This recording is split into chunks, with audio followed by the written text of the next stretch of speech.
Japan की प्रधानमंत्री आ रही हैं इंडिया और हो सकता है यूपी और रूपी और येन ट्रेड पर कोई कॉम्प्रोमाइज या कॉन्ट्रैक्ट हो जाए। मतलब हम डायरेक्टली रूपी में ट्रेड करेंगे, येन में ट्रेड करेंगे, डॉलर इससे बाहर होगा। अब डॉलर के साथ ट्रेड करना बहुत सारे कंट्रीज अवॉइड कर रहे हैं, लेकिन इंडिया हालांकि नहीं अवॉइड कर रहा है, लेकिन फिर भी इंडिविजुअल कंट्रीज से उनकी करेंसी में ट्रेड करना एक बड़ी चीज होती है। उसका रीजन ही है, उसका रीजन ये है कि भाई हमें हमें कमाई मिलेगी, हमें हमें ट्रांजैक्शन फीस नहीं देनी पड़ेगी। आप पहले रुपये को डॉलर में कन्वर्ट करें, फिर उसके बाद डॉलर को बोलो येन में कन्वर्ट करें, ये डबल फीस आती है। और एक मुसीबत और ये कि हमारा हमारा जो ट्रेड है, अगर डॉलर की प्रॉब्लम आ रही है तो हम वो ट्रेड करना मुश्किल हो जाता है। हम डायरेक्टली रुपये में करें, दैट विल बी फाइन। और ये एक बड़ी चीज है, अगर वर्ल्ड की लार्जेस्ट इकोनॉमीज, दो लार्जेस्ट इकोनॉमीज रुपये में ट्रेड कर रही हैं, तो बहुत ही बढ़िया क्या बोलते हैं उसे, रुपये को भी इम्पेटस मिलता है, येन को भी मिलता है। जापान के प्राइम मिनिस्टर 1 से 3 तारीख तक यहाँ पर होंगी एनुअल समिट के लिए, और ये इनका पहला ऑफिशियल विजिट है 2025 से लेकर अब तक। एक्सटर्नल अफेयर्स मिनिस्ट्री ने बोला कि दोनों साइड बहुत सारे स्पेक्ट्रम ऑफ इश्यूज पे बात करेंगे, बायलैटरल एक्सचेंज पे, ग्लोबल इश्यूज पे जो कि म्यूचुअल इंटरेस्ट के हैं। खासतौर से येन यानी कि जापान इंडिया के साथ काफी कोलैबोरेशन पे काम करना चाहता है, और इंडिया भी करना चाहता है। हम लोग स्पेस पे काम करना चाहते हैं, हम लोग जैसे बोलते डिफेंस पे काम करना चाहते हैं, हम लोग ट्रेड पे, मैरीटाइम ट्रेड पे काम करना चाहते हैं। ये है इंडिया और जापान का गेम। इसी की बात करने के लिए हमारे साथ Sanjeev media sir. Sanjeev sir, बहुत बहुत स्वागत आपका हमारे शो में। सर, किसी भी कंट्री के साथ हम इंडियन करेंसी में या उसकी लोकल करेंसी में काम करते हैं तो फायदा हमें क्या? रोहित जी, बहुत बहुत शुक्रिया आपका अपने चैनल पे एक बार फिर से बुलाने के लिए। देखिए, अभी तक क्या हो रहा है कि अभी तक टोटल जो वर्ल्ड ट्रेड है वो डॉलर बेस्ड रही है। यानी कि अगर किसी कंट्री को हमने यहाँ से कोई सामान एक्सपोर्ट करना है, गुड्स एंड सर्विस एक्सपोर्ट करनी है, हमें रुपए को पहले डॉलर में कन्वर्ट करना पड़ता है, और फिर हम उसको मतलब कोई चीज इंपोर्ट करनी है, सॉरी एक्सपोर्ट की बात नहीं कर रहा है, इंपोर्ट करनी है, तो गुड्स एंड सर्विस किसी भी कंट्री एक्सपोर्ट करनी है, इंपोर्ट करनी है, तो हमें पहले रुपीस को डॉलर में कन्वर्ट करना पड़ता है, फिर उसकी पेमेंट हमको डॉलर में आगे करनी पड़ती है, जितनी भी देनी पड़ती है। सिमिलरली सामने वाली कंट्री को अगर हमारे से कोई चीज इंपोर्ट करनी है तो उनको अपनी करेंसी को पहले डॉलर में कन्वर्ट करना पड़ता है, फिर उसको हमें उसको पेमेंट करनी पड़ती है उसकी। तो इसमें क्या है, जो एक सिस्टम है स्विफ्ट के नाम से सिस्टम है, उसको यूज करते हैं, और भी एक दो सिस्टम है उसमें यूज करते हैं, जिसमें क्या होता है कि हर बार जब करेंसी को कन्वर्ट करा जाता है तो स्विफ्ट पेमेंट मोड से उनको उस पर कमीशन मिलता है। तो डेट मीन एक तो कमीशन आपने पे कर दिया, दूसरा क्या होता है कि अंतरराष्ट्रीय बाजार के अंदर उतार चढ़ाव तो लगे रहते हैं। अब जैसे डॉलर की वैल्यू, डॉलर कभी स्ट्रांग हुआ रुपये के अगेंस्ट, तब रुपये की वैल्यू ऊपर नीचे हो जाती है, वीक हुआ तब ऊपर नीचे होती है।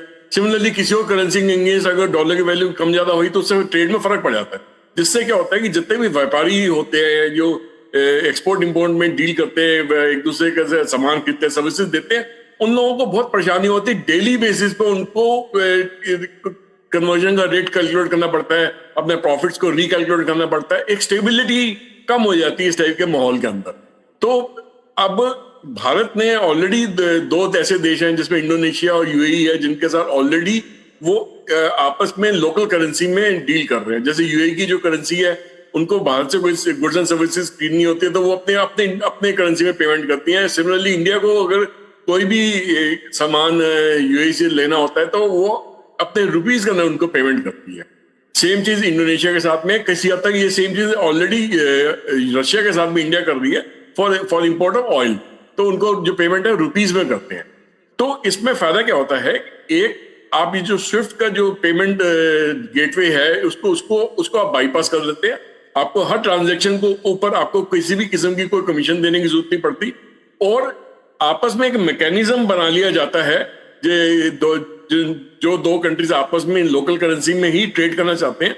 तो उसके अंदर क्या होता है कि एक बैंक नियुक्त कर लिया जाता है जो कि क्लियरिंग हाउस की तरह काम करता है। एक्सचेंज रेट जो होता है वो आपस में तय कर लिया जाता है कि इस एक्सचेंज रेट पे हम एक दूसरे की करेंसी को ट्रेड करेंगे, और साथ ही में एक कॉम्प्रिहेंसिव इकोनॉमिक पार्टनरशिप एग्रीमेंट हो जाती है जिसके तहत में जितने भी गुड्स एंड सर्विसेज हैं उनको उनको एक लिस्ट बना दी जाती है कि ये गुड्स एंड सर्विसेज आपको इस पर्टिकुलर रेट के ऊपर हम आपस में एक दूसरे को आदान प्रदान करेंगे। तो जापान के साथ भी कुछ भारत ऐसा ही करना चाह रहा है, क्योंकि आज की डेट में अगर देखा जाए जापान के साथ हमारी अप्रोक्सीमेशन जो 2025-26 में जो ट्रेड हुआ है वो लगभग $27.5 बिलियन का हुआ है। ये कम अमाउंट नहीं है। इसमें समझिए कितने कितने लाखों ट्रांजेक्शन हुए होंगे इस टाइप की इंपोर्ट एक्सपोर्ट के अंदर। तो अगर हम डॉलर को सिस्टम को बाईपास करते हैं तो एक तो सबसे पहले हम जो कमीशन का अमाउंट है वो बचा पाएंगे। दूसरा, क्योंकि एक मैकेनिज्म है जिसमें एक एक्सचेंज रेट तय हो जाता है, तो वो हमेशा छोटी मोटी गिरावट या उछाल की वजह से या वो कभी वो एक्सचेंज रेट को डिस्टर्ब नहीं करा जाता। तो एक स्टेबिलिटी आती है इकोनॉमी के अंदर।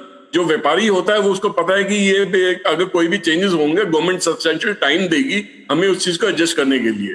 अब जैसे कि यूएस डॉलर का यूएई के अंदर एक रेट फिक्स्ड है, तो अब इतने सालों से डॉलर का रेट बाकी कंट्रीज में कम ज्यादा हो रहा है, यूएई में लगभग एक तय रेट से ही डॉलर रहता है। तो उससे क्या होता है यूएई की इकोनॉमी में बहुत ज्यादा उस पर स्टेबिलिटी मिलती है डॉलर की स्टेबिलिटी के होने की वजह से। सेम चीज इंडिया चाह रहा है कि जापान के साथ भी हो। अच्छा, इससे अब दोनों की इंडस्ट्रीज को फायदा मिलेगा। जापान की बहुत सारी इन्वेस्टमेंट इंडिया के अंदर आने वाले दिनों में आनी है, उसको फायदा मिलेगा, वो उसके ज्यादा एक्सेस मिलेगा। इसमें क्या होता है कि जो कंट्री हमारे लोकल करेंसी में डील करना, जैसे इंडोनेशिया है, यूएई है, वो क्या करते हैं कि हमारी कंट्री के अंदर ही उसका अकाउंट खोल लेती हैं। जैसे रशिया ने भी हमारी कंट्री में ही रुपी अकाउंट खोल रखा है, एक ऐसा अकाउंट खोल रखा है जहाँ पे वो फिर क्या करते हैं कि इंडिया ने जब सपोज कीजिए यूएई से कोई जापान से कोई भी गुड्स और सर्विस ली, तो उसकी पेमेंट जब रुपी में करी तो वो भारत में ही उन जापान का ही अकाउंट खुला हुआ है, उसी में पैसा पड़ा हुआ है, वो रुपीस पड़े होते हैं। जापान को जब इंडिया से कोई गुड्स एंड सर्विस खरीदनी होती है, वही वो रुपीस को यूज करके इंडिया से वो खरीद लेता है। अगर इंडिया के अंदर इन्वेस्टमेंट लगानी है तो कम ब्याज पे वो इंडिया के अंदर ही वो इन्वेस्टमेंट लगा लेता है। शेयर मार्केट में पैसा लगाना, उसी पैसे को यूज करके वो लगा सकता है। तो इसमें क्या होता है कि पैसे को कंट्री से एक तो पैसा कंट्री से बाहर नहीं जाता, कंट्री के अंदर ही रहता है, ऊपर से ट्रेड भी हो जाता है, और अपने एक दूसरे की इकोनॉमी को, अपनी इंडस्ट्री को एक स्ट्रांग रूप से हम उसको रिफ्लेक्ट एक स्टेबिलिटी प्रदान करने में हम कामयाब होते हैं। तो ये एक बहुत अच्छा मूव है। अब जापान के जो प्रीमियर अब इंडिया में आएंगे, अगर इस पर अगर कुछ फैसला होता है तो इससे लिक्विडिटी या स्टेबिलिटी और बहुत बढ़ेगी दोनों देशों के बीच में। तो ये मेरे हिसाब से ये अच्छा मूव है। अच्छा मूव है, no doubt about it. Japan के साथ हम लोगों का रुपी ट्रेड शुरू होने वाला है। जापान इंडिया पार्टनरशिप है, लेकिन जापान जो है वो अमेरिका के साथ बहुत क्लोज है, और अमेरिका के साथ हमारे रिलेशन बहुत अच्छे नहीं चल रहे। जापान के क्वाड में भी बहुत अच्छा एक्टिविटी नहीं दिख रहा है। इंडिया और जापान का जो येन ट्रेड है, क्या इससे ट्रेड बढ़ सकता है हमारा? रोहित जी, जापान पिछले कई सालों से कोशिश कर रहा है कि वो डॉलर के जो डॉलर सेंट्रिक फाइनेंशियल बॉटलनेक्स है उससे बाहर निकले। तो इससे पहले की भी जो उनके प्रधानमंत्री थे उन्होंने भी कोशिश करी थी, मगर शायद कहीं ना कहीं अमेरिका का दबाव उन पर काफी था। बट अब की बार ऐसा लग रहा है कि कम से कम एक शुरुआत तो करने की कोशिश करेंगे, और सारे गुड्स एंड सर्विसेज पे नहीं करके कुछ स्पेसिफिक गुड्स एंड सर्विस पे, स्ट्रेटेजिक इन्वेस्टमेंट्स पे, या कुछ ऐसे चीजों पे जहाँ पे गवर्नमेंट किसी को क्या कहते हैं कि उसको बोलने का मौका नहीं मिलेगा कि वो सर्विसेज हमारे साथ वो अपनी लोकल करेंसी में क्यों कर रहे हैं। उस टाइप से कुछ करने की कोशिश करेंगे, एक शुरुआत करेंगे। बहुत बड़ी प्लेटफॉर्म पे इसको लाने की कोशिश नहीं करेंगे, धीरे धीरे इसका जो दायरा होगा बढ़ता चला जाएगा। तो ऐसे करने की कोशिश करेंगे। जाहिर है यूएस डॉलर का काफी दबाव रहेगा इसके ऊपर, बट अगर ये दबाव, जैसे भारत कितने सालों से यूएस का दबाव झेल रहा है, अगर जापान भी झेलने में उसको सक्सेसफुल हो जाता है तो ये फिर दोनों के लिए विन-विन सिचुएशन रहेगी। फिर हम लोग उस डॉलर की जो दादागिरी है या डॉलर बेस्ड जो ट्रेड सिस्टम है उससे बाहर निकलने में कुछ हद तक कामयाब होंगे। राइट, इस प्रेशर से बाहर निकलने में कामयाब होंगे हम लोग। इंडिया का जो ट्रेड है जापान से, या इंडिया का दूसरे कंट्रीज से, यूएई वगैरह से ट्रेड है, हमारा यूएई लार्जेस्ट ट्रेडिंग पार्टनर्स में से आता है, अमेरिका तो लार्जेस्ट है ही। एक ऐसे टाइम पे जहां पर हम रुपी या जैसे बोलें कि दूसरे कंट्रीज की उसके साथ ट्रेडिंग कर रहे हैं, क्या ये डी डॉलराइजेशन नहीं समझेगा अमेरिका? अमेरिका डी डॉलराइजेशन के तो खिलाफ है, और हम ये डी डॉलराइजेशन नहीं आता है, तो क्या इंडिया डी डॉलराइजेशन कर रहा है? देखिए, भारत बहुत स्मार्टली अपना मूव कर रहा है। वो बहुत तेजी से सब कुछ करने की कोशिश नहीं कर रहा। मतलब कि वो पूरी दुनिया में ये एक साथ में रुपये की लोकल करेंसी में ट्रेड करने की कोशिश नहीं कर रहा। वो एक एक कंट्री को पकड़ रहा है, फिर उनके साथ ट्रेड स्ट्रॉन्ग कर रहा है, उसके साथ लोकल करेंसी में ट्रेड कर रहा है, फिर कुछ सालों के बाद भी दूसरी कंट्री को पकड़ता है, फिर उसके साथ उनका एग्रीमेंट करता है, फिर करता है। जैसे चाइना क्या कर रहा है कि चाइना येन को पूरे वर्ल्ड में वो स्ट्रॉन्ग करने की कोशिश कर रहा है कि येन में मेरे साथ कोई सारी कंट्रीज मिलकर ट्रेड कर लो, तो वो एक साथ नहीं करने की कोशिश कर रहा है। भारत ऐसा नहीं कर रहा। भारत धीरे धीरे आगे बढ़ रहा है, स्ट्रेटेजिकली आगे बढ़ रहा है, और जोन वाइज आगे बढ़ रहा है कि इस जोन के अंदर किस कंट्री के साथ मेरा अच्छे रिलेशन है, जिनके साथ मैं स्ट्रेटेजिकली इस तरीके से अपना मूव कर सकता हूँ। तो अगर अगर दोनों देश जैसे भारत और जापान आपस में लोकल करेंसी में अगर ट्रेड करने में कामयाब होते हैं, तो उसमें क्या होगा कि रीजनल इकोनॉमी को स्ट्रेंथ मिलेगी, उसको ताकत मिलेगी, और इसमें एक बहुत डाइवर्सिफाइड पेमेंट सिस्टम के अंदर आर्किटेक्चर एकदम बढ़ेंगे इंडिया पैसिफिक रीजन के अंदर। तो धीरे धीरे क्या होगा कि दूसरे देश भी इसको अगर ये कामयाबी सब पाते हैं हम, तो दूसरे देश भी भारत की तरफ आकर्षित होंगे कि वो भी चाहेंगे कि हमारे साथ भी उसी तरीके से ट्रेड करा जाए जैसे जापान के साथ इन्होंने लोकल करेंसी में करा। हाँ, आपकी बात सही है कि किसी हद तक अमेरिका इसको ये भी मान के चलेगा कि ये डी डॉलराइजेशन है, वो इस पे अपना दबाव डालने की कोशिश करेगा।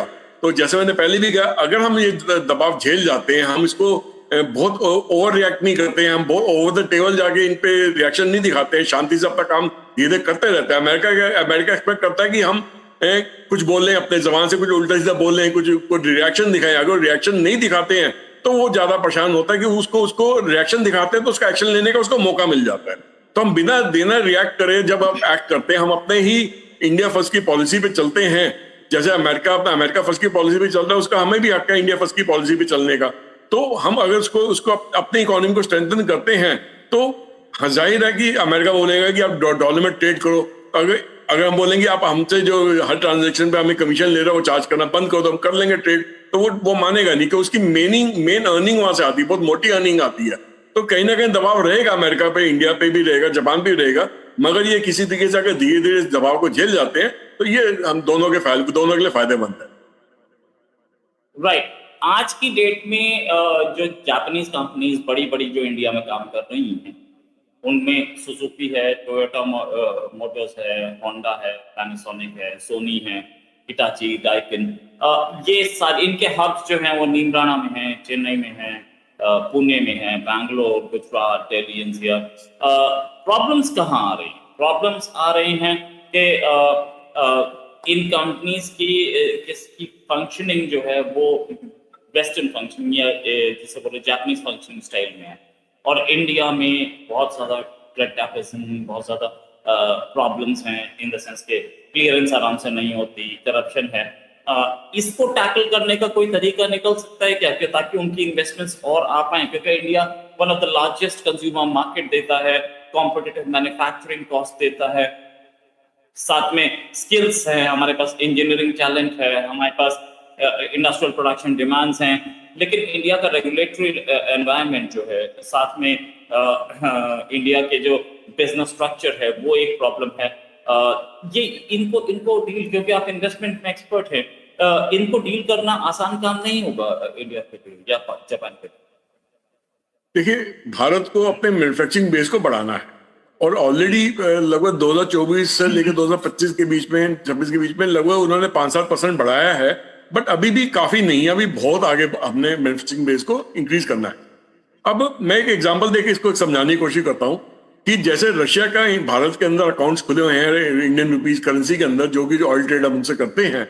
अब वो क्या कर रहे हैं कि भारत के साथ मिलके ही वो स्ट्रेटेजिक इन्वेस्टमेंट कर रहे हैं। वो कहते हैं कि हम आपके साथ मिलके समुद्री जहाज बनाएंगे, पनडुब्बी बनाएंगे, एयरक्राफ्ट बनाएंगे, या क्रिटिकल टेक्नोलॉजीज को वो वर्क करेंगे, और हमारा उसमें हमारा जो इंडियन रुपीज हमारे पास इकट्ठा हो रखा है वही आपकी इंडस्ट्री में इन्वेस्ट करेंगे, और बराबरी का पार्टनरशिप में या स्ट्रेटेजिक पार्टनरशिप में आपके साथ मिलकर वो टेक्नोलॉजी को आपका लेके आएंगे। अच्छा, भारत जितनी बड़ी बड़ी मार्केट उनको कहीं और मिल भी नहीं सकती है, कि जहाँ पे वो अपने खुल के भारत के साथ लोगों के साथ मिलके, यहाँ के टेक्निकल लोगों, एजुकेटेड लोगों से मिलके काम कर सकते हैं। सेम चीज जापान की भी है। जापान की एजिंग इकोनॉमी है। जापान का पिछले कई सालों से अमेरिका के साथ कहीं कोई ना कुछ तो चक्कर चले आ रहा है, जहाँ पे अमेरिका पे दबाव बनाए रखता है कि तुम अपने इंटरेस्ट रेट नहीं बढ़ाओगे, क्योंकि जापान ने अमेरिका के फाइनेंशियल मार्केट के अंदर बहुत सारा पैसा डाल रखा है, उसको निकालने में उसको दिक्कत आती है वहां पे। तो एक ये सिस्टम होगा कि भी अगर लोकल करेंसी में बात काम करें तो जापान बढ़ चढ़ के भारत का सामान अपनी कंट्री में इंपोर्ट कर सकता है और अपना सामान भी यहाँ पे भारत को एक्सपोर्ट कर सकता है। और जब उसकी करेंसी की जो वैल्यू है थोड़ी बढ़ जाती है, तो वो फिर भारत की स्ट्रेटेजिक इंडस्ट्री के अंदर वो इन्वेस्ट करने की हिम्मत रखेगा कि उसको बाहर से डॉलर नहीं लेके आना, येन नहीं लेके आना, भारत की करेंसी में ही भारत के इंडस्ट्री को सपोर्ट करेगा। जापान में थोड़ा सा फर्क ये रह जाता है कि जापान पहले वो जितने भी टेक्निकल स्टाफ को लेता है या जितने भी इंडस्ट्रियल आउटपुट से रिलेटेड इंडस्ट्री लगाता है, हाईटेक इंडस्ट्रीज लगाता है, उसमें जितना भी वो लोगों को एम्प्लॉय करता है वो सबसे पहले उनको अपनी टेक्नोलॉजी के साथ अवगत कराता है, उनको ट्रेन करता है। उसमें उनको साल, 1.5 साल, 2 साल, 3 साल लग जाते हैं। तो वो लॉन्ग टर्म प्लानिंग के साथ में चलता है। जैसे मैंने कई बार उनकी कुछ यूनिट्स हैं जो कि बैंकॉक के अंदर हैं, साउथ थाईलैंड के अंदर हैं, इंडोनेशिया मलेशिया के अंदर भी कुछ यूनिट्स हैं, उन्होंने कई इंडस्ट्रियल जोन्स क्रिएट कर रखे हैं। तो वो बहुत बेहतरीन तरीके से इंडस्ट्रियल जोन्स है। जैसे तो मैं कह रहा था कि जिस तरीके से इन्होंने जैसे दिल्ली के पास नीमराना के अंदर भी एक बहुत जापानीज इंडस्ट्रियल एरिया क्रिएट कर रखा है, उससे वो उस टाइप के और जोन्स वो क्रिएट करना चाहते हैं भारत के अंदर। तो से जो आपस की लोकल करेंसीज में जब डील करेंगे, जो उसका करेंसी की अमाउंट यहाँ पे ज्यादा इकट्ठी हो जाएगी इंडियन बैंक्स के अंदर ही, तो वो ये काम आसानी से करने में कामयाब होंगे। देखिए सर, सेकेंड वर्ल्ड वॉर के अंदर जापान ना एक बहुत बड़ी शक्ति थी। हिरोशिमा नागासाकी पे एटम बम गिरने से पहले तो बहुत बड़ी एक महाशक्ति थी as well defence is concern. तो वो आज भी अपने रूट्स को नहीं भूले हैं। वो आज भी, अब जापान क्या करना चाह रहा है, अपने आप को अमेरिका से डीकपल करना चाह रहा है। मतलब कि अभी तक अमेरिका ने, यूएसए ने उसको एक डिफेंस अम्ब्रेला दे रखा है कि भैया आप अपनी कोई भी आर्मी नहीं रखेंगे, आप कोई भी डिफेंस इक्विपमेंट वगैरह नहीं रखेंगे, जो आपको छत्र छाया चाहिए, जो भी आपको डिफेंस अम्ब्रेला चाहिए वो हम देंगे, आपको सुरक्षा हम प्रदान करेंगे। बट जैसे जैसे अब देखा जा रहा है कि जैसे जैसे चाइना और नॉर्थ कोरिया जापान को डिस्टर्ब करते रहते हैं, पिछले कई साल से डिस्टर्ब कर रहे हैं, उसमें अमेरिका बहुत कुछ नहीं कर पाया है। मतलब उस टाइप की जो सुरक्षा जो जापान एक्सपेक्ट कर रहा था, वो उस टाइप की सुरक्षा शायद अमेरिका उनको नहीं दे पाया। सेम चीज आपके मिडिल ईस्ट में देखिए कि मिडिल ईस्ट में भी यूएसए ने अपना सुरक्षा अम्ब्रेला छतरी प्रदान कर रखी थी सब देशों को, मगर जब ईरान ने अटैक करना शुरू करा बाकी कंट्रीज पे, तो अमेरिका उसमें बहुत कुछ नहीं कर पाया। तो जापान अब समझ गया है कि भैया अगर उसको सुरक्षित रहना तो उसको अपनी फौज वापस खड़ी करनी पड़ेगी, डिफेंस इक्विपमेंट उसको वापस लाने पड़ेंगे। उसके जितना भी डिफेंस इक्विपमेंट है मॉडर्न वॉरफेयर के लिए उसके पर्याप्त है। मतलब वो लेटेस्ट टेक्नोलॉजी से वो बनाए जा रहे हैं और इलेक्ट्रॉनिक वॉरफेयर के लिए एकदम परफेक्ट है वो। तो भारत वही टेक्नोलॉजी चाहता है कि वो जापान भारत में लेके आए, ताकि उनको यहाँ पे बनाया जाए या उनसे जॉइंट वेंचर में वो चीजें यहाँ बने। तो उस चीज के लिए काफी मतलब उसमें इन्वेस्टमेंट्स लगेगी और जापान वो करने को तैयार है। तो मगर इंडिया ने ये भी कहा कि ठीक है, हम आपको अपनी कंट्री में आने को तैयार हैं, आपको इंडियन मार्केट आपके लिए ओपन करने के लिए तैयार है, आपके प्रोडक्ट्स एंड सर्विसेज के लिए, मगर हमारे साथ ये एग्रीमेंट आप कर लीजिए लोकल करेंसी में डील करने के लिए, ट्रेड करने के लिए। तो जापान अभी तक तो कुछ हद तक राजी है, बट अब उनके प्राइम मिनिस्टर का जो विजिट होगा, उनके प्रीमियर का जो विजिट होगा भारत में आने वाले दिनों में, तो उससे समझ आएगा कि इसमें कितनी अगर ये हो जाता है, आने वाले साल भर के अंदर भी हो जाता है, अगर एग्रीमेंट हो जाता है, तो तब भी भारत के लिए बहुत बड़ी जीत है। बहुत बड़ी जीत है। Thanks a lot sir for joining.